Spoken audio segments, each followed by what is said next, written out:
Hey there, Papa's Posse. Don't forget about that QR code. Take you to my eBay, YouTube, and Instagram page.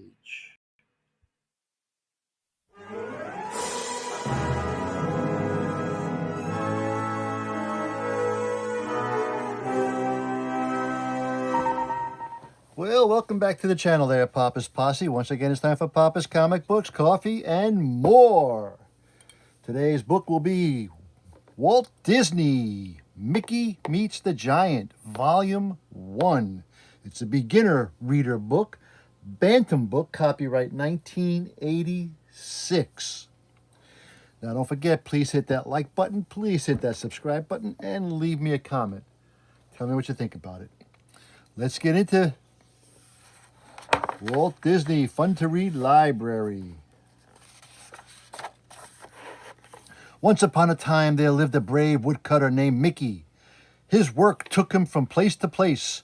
One day he came to a pretty town.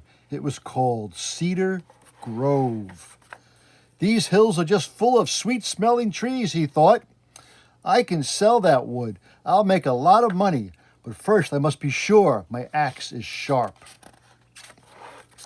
So the woodcutter walked through the streets of the town. There were many people in the street. Everyone looked very upset. "Whatever will happen to us?" one woman cried.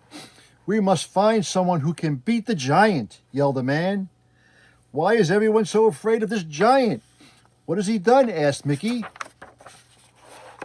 The people told him about a night when the giant decided to have a little fun. While they lay sleeping, the giant began to whistle. When he whistled, the wind blew. He whistled through their windows. The wind blew through their homes. It blew all the sleeping people right out of their beds. Mickey didn't like that story very much, and he didn't like the next one at all. One day the giant wanted to play. He jumped rope in the fields. They had just been planted. He made footprints all over the fields. That night it rained. The next day the fields were covered with foot-shaped lakes. That's a bad giant. When the giant saw his footprints filled with water, he began to laugh. He laughed so hard that he fell down. He rolled on the ground. He laughed some more. Everything for miles around shook as he laughed. This was too much for the animals in the forest. They were so afraid that they ran for their lives. "Now there are no animals in Cedar Grove," said the giant. "And soon there will be no people. Ho, ho." What a terrible giant, thought Mickey. Just then a wagon came racing into town. It stopped. The driver jumped to the ground. He told Mickey his story. "I was taking my family away from Cedar Grove, but a huge boulder rolled onto the road. It was so big. There was no way around it. I looked up to see where it came from. And there stood the giant. The giant laughed very hard when he saw that I was afraid. His laugh was as loud as thunder. My horse was so scared that he turned right around. He ran as fast as he could. Back here to Cedar Grove. The giant had blocked the way out of town. Now the people of Cedar Grove were trapped. Uh-oh.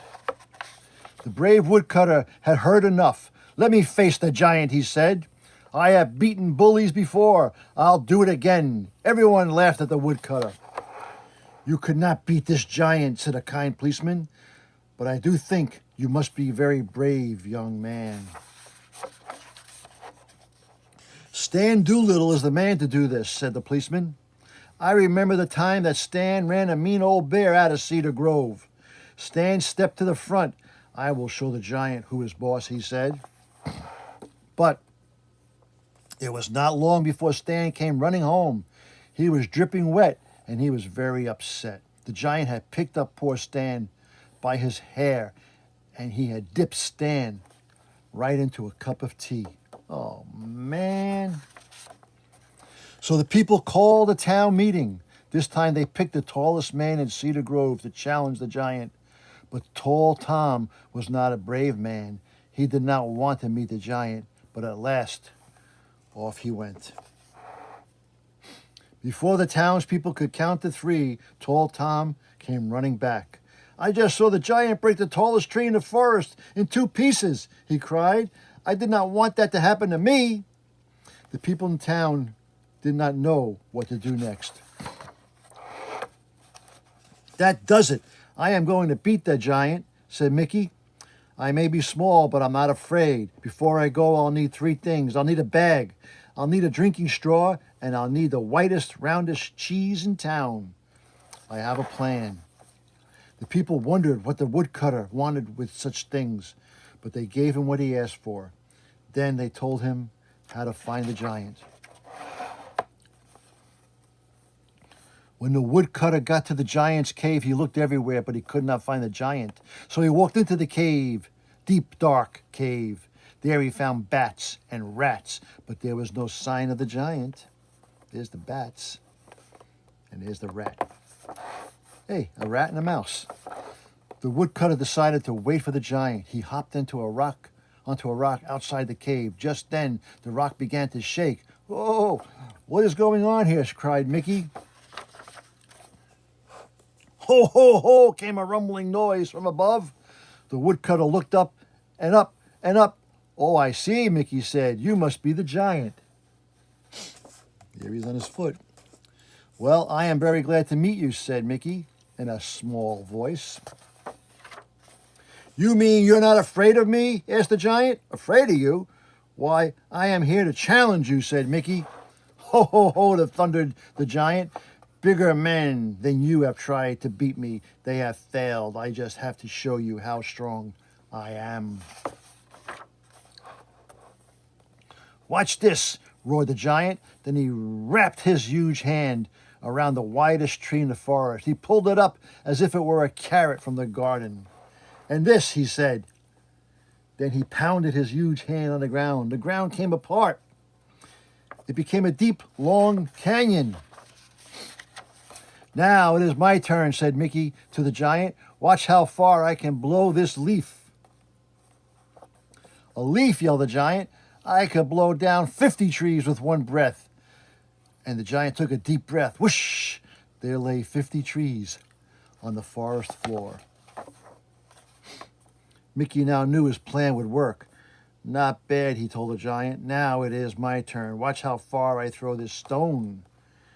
That is just a pebble, said the giant. Step aside. The giant bent down to pick up a boulder.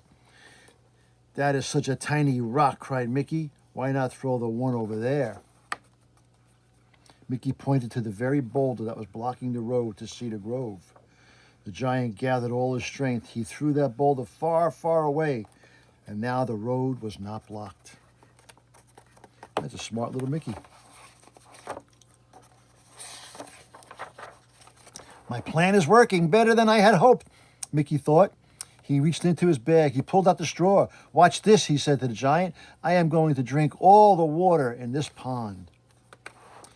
Straws and ponds are for weaklings, said the giant. I can drink a lake. Can you drink all these foot-shaped lakes in the planting field, said Mickey. Watch me, said the giant.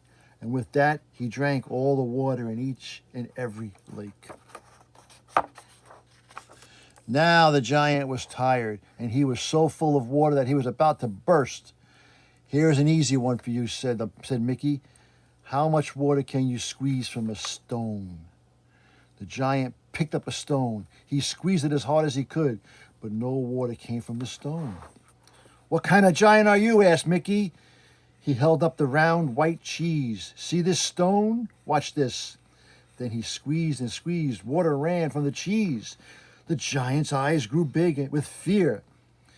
And if you don't leave Cedar Grove at once, said Mickey, why, I'll... The giant turned and ran. Mickey smiled to himself. His plan had worked. He had stood up to the giant, and he made the giant put right all of the wrong things he had done. Quickly he went back to town. He told the people what he had done. They cheered Mickey for his courage. He became the hero of the town. From that time on, people of Cedar Grove lived in peace, and the giant was never heard from again. Wow. And that was Mickey Meets the Giant, Volume 1, a Bantam book, copyright 1986. Okay, I hope you enjoyed that book. Don't forget, please hit that like button. Please hit that subscribe button and leave me a comment. Tell me what you thought about it. And as Mickey and the Giant always say, that was easy. Until next time, Papa is out.